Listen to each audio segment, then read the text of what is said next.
more we talk about this, the more we have these conversations, the more awareness we have. And our next speaker is Sue Krawitz.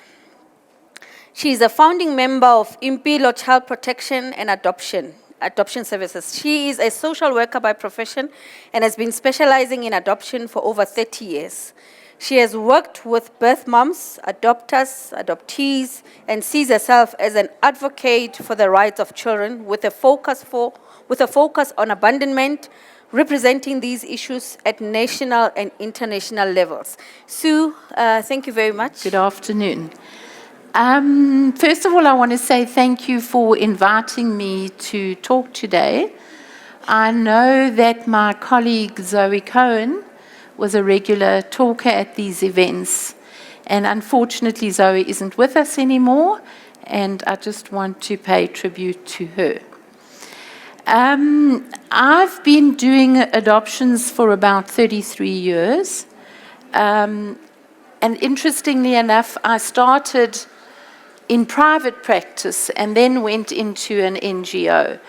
It's usually the other way around. So I think I've got a good perspective from both angles of adoption.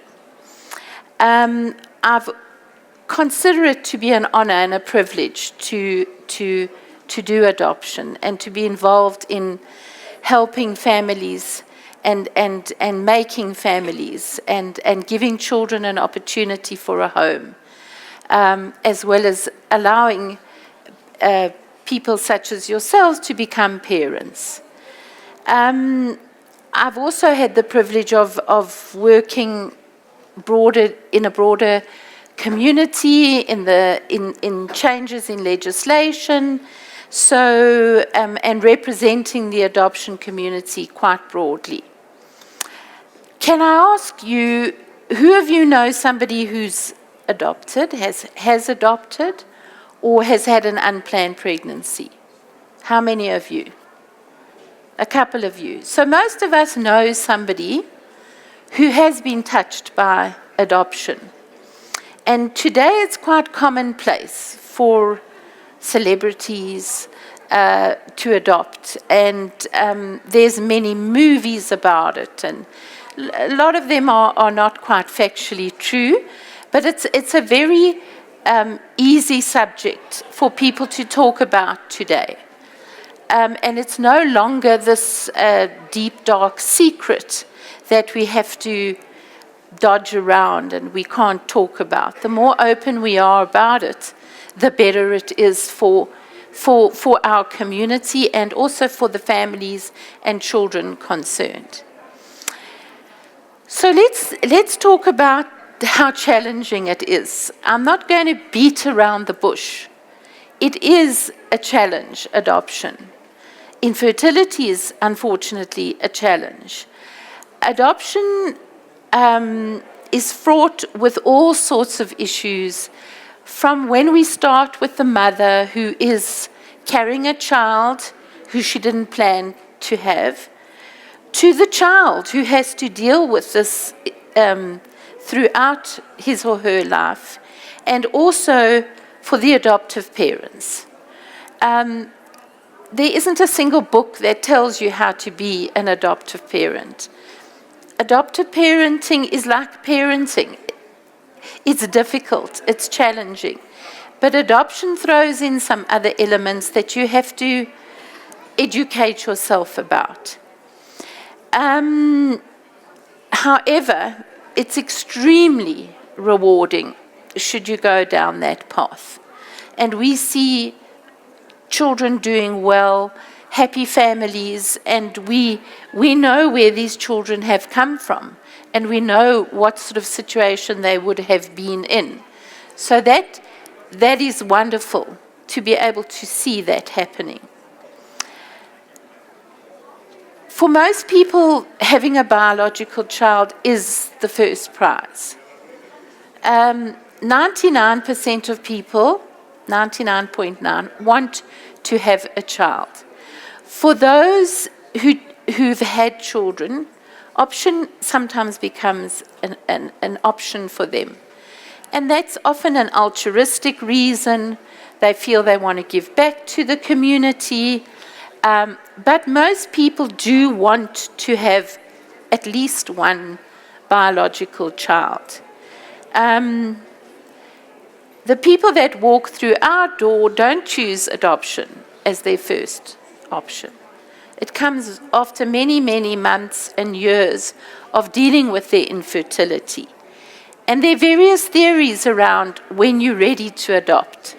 You know, should you have dealt with your infertility? Should you have come to terms with it?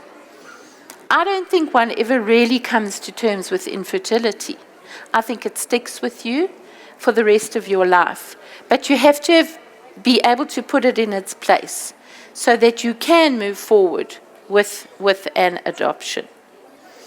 The thing about adoption is that's a choice. It is a choice. You choose to go into adoption. And you must know that you will have to make choices along the way. I want a boy or a girl. Yes, you can choose. I want a child of this age. Yes, you can choose that. I want a child of this race. I want a child who looks like me or doesn't look like me. There are many, many, many decisions to make. And the social worker that is screening you would ask you these. And people say, yeah, but I can't make these choices. I will take whatever God gives to me. It is a choice. You have to tell us what it is that you're comfortable with. Are you comfortable with a mother who's been raped? Are you comfortable with an abandoned child? Are you comfortable with a mother who wants to meet you? Many, many of these decisions have to come into your decision. And it's not for everybody. It's really not for everybody. Many people say, I'd rather not be a parent than have a child that I haven't produced myself. That's your choice. It's also a family decision. If you're adopting a child that looks like you, your family need to know that you're adopting. You can't sort of pretend and hide away for 9 months and pop up with a child. We instill this in our families. Please explore this with your immediate family, because you will have to answer questions and deal with it. Transracially is a big issue. Will my family accept a child of a different race? You can't say, well, it doesn't matter. Of course it matters. Those are the grandparents of the child. And it will blow up eventually if you don't actually deal with it. Now, what is the reality of adoption in South Africa? So we unfortunately have a lot of abandoned children. Everybody can see and hear what's going on in the media. Articles almost every single day about abandonment.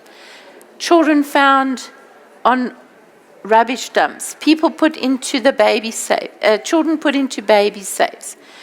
Children that the police bring to us because the child was left alone. And those are what we call hard abandonment cases, where literally the mother gave birth and left the baby. The others are soft abandonments, where there is stuff around leaving a child at a hospital. It's in a safe place. So it's considered safe abandonment. We still don't know who the mother is. And then there is consented adoption, where we work with the mother and she makes a decision with us and she signs her child. She places her child in adoption and signs a consent at the court. What are the great differences in those? Adopting an abandoned baby has issues. What do you tell your child? You were found on a rubbish dump? Your mother didn't want you. Well, after 33 years, I don't think I found a mother who didn't want their child. They couldn't look after the child. they could not see themselves raising this child and giving the child an opportunity. People don't throw babies away. They're desperate, the women who do that. They don't have choices. And in South Africa, we don't have a lot of support for single mothers and for women who are not wanting to or are unable to raise their children. That's her decision. And our Department of Social Development doesn't like that. They say that a child belongs to the family, and that's where the child should go. But the mother should have a choice what she wants to do with her child. So we have differences in views and opinions on this. And that these are things that one has to think about. Can I meet a woman who's going to give me her child for adoption? Do I want to have contact with her? Do I want to not have much to do with her, because then I can pretend she doesn't exist? But she does. She's a factor in your lives.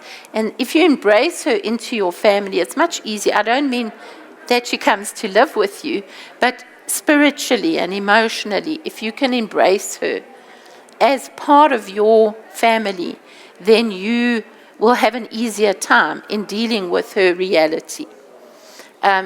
You may never even know who she is, but she's part of that child's life.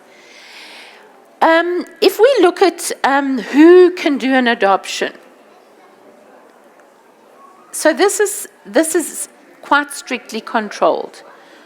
We all have to be accredited by the Department of Social Development, as well as our professional council. And if you work privately, you have to be in a system. If you work in an organization, the organization has to be accredited. I work in an organization, so we are accredited. And only social workers only private practitioners can only do national adoptions. Organizations, if they're allowed to, can do inter-country, which I'll tell you a little bit about just now. So it's very important to know who you're dealing with. Are they accredited? Have they had experience? Have you heard other people talk about them? We've recently had an expose of a social worker who's unfortunately done things that are not okay, which surprises me because we're so strictly controlled. Everything that we do, there are checks and balances. So it's important to find out who you're dealing with. Our organization has an inter-country accreditation. Now, it's complicated. We send babies out of South Africa because why? Because there are too many children waiting for families here. And you'll say, but I can't find a white baby. Yes, you can't find a white baby or an Indian baby. Very few.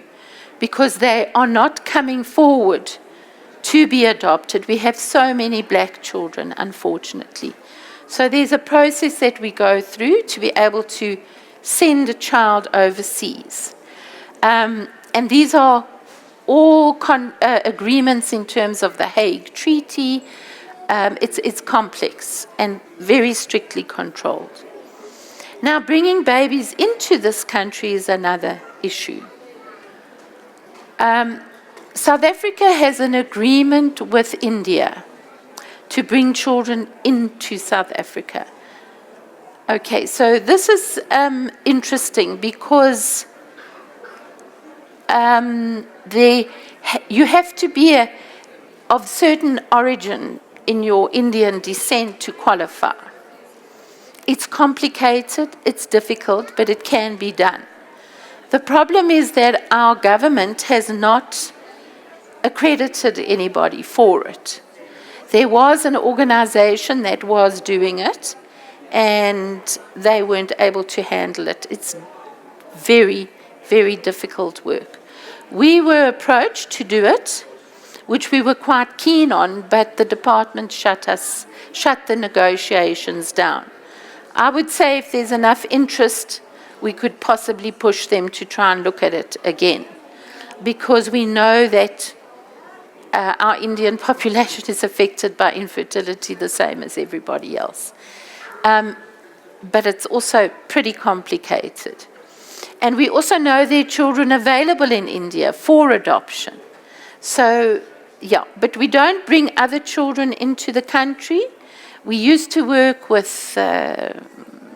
Russia and Kazakhstan, I'm talking 15 years ago. That's all kind of died down. And the world of adoption changes. It's changing all the time. It's a politically charged issue in every country. Okay, so one of the issues is that there are very few opportunities to adopt a newborn baby. And that's because our legislation is structured that a child's only available for adoption once certain procedures have been done and certain rights and opportunities have been given to the mother. So, when somebody gets a baby at birth, I get jumpy because I know the child's really not available for adoption. The child must become available for adoption. Either the mother must sign or the police must sign off. We've got to advertise, we've got to register, X, Y, and Z. Then that child can be placed with the family. And there are many, many procedures that we have to go through. One of them is that there's a register for all adoptable children in the country. And we have to match racially first. So if a black couple wants to adopt a black child, we can match. If a white couple wants to adopt a black child, it's 30 days. The child must be on the register.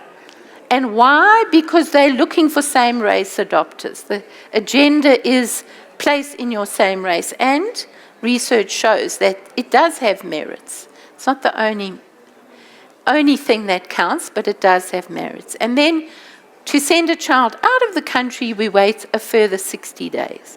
So there's lots of these time sort of things that are running. And it just depends on how you can align them in terms of getting this child available. Of course, we want to place babies from birth because it's better for them in terms of bonding and attachment. But I've had the misfortune of taking a baby away from somebody when the mother changed her mind. It was placed with her, and then the mother said, I'm sorry, I've got 60 days, I've changed my mind. It's not a pleasant experience, and it's like a stillbirth. It's exactly like losing a baby. So there are all of these procedures that have to be negotiated. So I would say to you, be very careful if somebody offers you a baby from birth. Check it out. See what's going on, because there are strict procedures that protect you and the child and the mother. It's 3 parties we have to look after. Okay, the other issue that is a reality is the fees and expenses. Now, this is a hot potato in adoption, and our government would like all adoptions to be done for nothing. And therefore the service be offered by the government social workers and nobody gets charged anything. The difficulty with that is that adoptions are expensive professionally. It's a lot of work. You're talking 80 hours of professional time. How do we cover these expenses? I'm in an NGO. We don't make money off it. There's no profit in an NGO. The money goes into the services. Private practitioners make their living off that. There's legislation pending to stop all fees. That has been opposed because we think that it will make it go underground and people will start buying babies. apparently the legislation has been dropped for more important issues right now. But it's a hot issue. Yes, you shouldn't be paying hundreds of thousands of rands, not at all. It isn't, if you look at infertility costs, it's really not a lot of money. And organizations and practitioners charge different amounts, and there have to be sliding scales, and we do many adoptions pro bono. So that's something you must research and find out about. Expenses, yes, you can pay for the mother's medical expenses, but if she changes her mind, you've got no recourse. As I said, as an NGO, we don't do that sort of thing. There are also all these waiting periods. There's adverts for 90 days. There's this register. There's consent. So the time is a big issue. The baby isn't born. The mother says, here, you've got it. It doesn't work like that.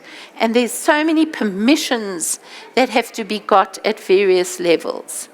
And there, unfortunately, are huge delays in our courts and our Department of Social Development, Home Affairs, etc. And these slow us down in terms of getting the child into a family. Also, the Department of Social Development, as I said, their attitude is very anti-adoption. Children must go back to their families, wherever or whatever, send that child back. And we feel differently. We feel that not all these families are able or want to look after a child. Citizenship's an issue. You have to be a citizen of South Africa or a permanent resident, which stops people coming here for 3 years, adopting and leaving. So that sort of stops that. Whether it's right or not, I'm not sure. You also have to get lots of permissions. You have to get sexual clearances. You have to produce a whole lot of documents for your social worker. So I think in terms of the process, the first thing that's important is finding somebody who's legitimate and that you're comfortable with. Can I relate to this person? Do I trust them? You're going to go through a very intimate process with that person. Can I work with them? Lawyers. Lawyers are not necessary in a straightforward adoption. Yes, they come into play where there are complexities, but a straightforward adoption, there's no need for a lawyer. We unfortunately have to tell the lawyers we don't need you. But that is, it's not a necessity. It also pushes your costs right up when you start with attorneys. Now, the screening of a couple to say you're suitable to adopt. And people get angry. Why do I have to be found suitable? Because the law requires it. And because it's not your biological child, we have to do that. It's vigorous. It's intensive. We look at your education. We look at your financial, criminal, family, work history, your mental health, your marital health, your parenting skills, and why you want to do this. So there's an intensive screening process. We also look at cultural issues. If I'm, as a white person, adopting a black child, how am I going to deal with that child's culture of origin? So there's groups that we do that take you through these processes and steps. Once that's all done and you've been found suitable, there's a process of then finding the suitable baby. It's about the child. Which family is best for this child? And then we would place and finalize, and these all take time. I say to people it's a 9 to 12 month experience. If you want to adopt a certain race child. Now, with white children, very few. Indian children, occasionally. So there the waits are longer. But it happens. Eventually it happens. Now, I've spoken about the birth mother. It's not that there aren't birth fathers, but we generally deal mostly with the mothers because these are women who are experiencing pregnancies where the fathers have often left them or abandoned them. We have, as I said, the reason, why am I doing this? Why do I feel it's best for this child? We explore that. We explain their rights and their, what happens after they've given up a child, because an adoption terminates the rights. It ends the rights of the parent. They don't have any more rights. But they can choose a family from pictures. They can meet a family. We could do an agreement post-adoption. So there's nuances around this sort of thing that we have to consider. So what we call them is open and closed. A closed is where you don't have any contact, you don't know anything. Open is where she might find your profile suitable, or she might want to meet you. So these are things, and they contact us for years afterwards. You know, how's my child doing? Can I get a picture? Is he okay, etc. And I think that you have to understand that for them it's a loss. It's a huge loss to give up your child. Whether you leave it on the rubbish dump or come to the office and say, I can't deal with this child, it's a loss. And they feel a lot of pain. And they swallow that and get on with their lives. So we have to remember their pain as well, because your child that's adopted will connect with that. So that leads us to telling. When do you tell the child? What do you tell them? How do you tell them? You have to tell them. You have to tell your child. Because if you don't, they will find out and it will destroy your relationship with them forever. Imagine growing up for 15 years thinking these are your biological parents, and suddenly a document is found or somebody says something. It's like the floor being taken out from under you. So that's important to get your social workers help on how and when and what do I tell. And then the search. Will my child look for their biological parents? And that's a big fear that adoptive parents have. Will my child want to have contact? It's not about you as a parent. It's got nothing to do with you. It's to do with them. And unless you're adopted, you actually don't understand it. They want to fill that space, that gap in their lives. It's not whether you were a good or bad parent. Nothing about that. It's about them completing the circle. Can you imagine that you were you raised and you have this space of 3 or 6 months that nobody can tell you about, and your family tree has another part to it. We need to understand that children need to connect with their roots. The timing of it is important. 10-year-olds shouldn't be searching, 18 and over. It takes maturity, because the mother can say, I don't want anything to do with this. It happened 18 years ago and I'm not interested. Sometimes the mothers come looking and the child rejects them. It's got to be handled very, very sensitively. And as I said, there is no guarantee of success or failure around searching. People leave the country, people move on, people die. So it's quite difficult.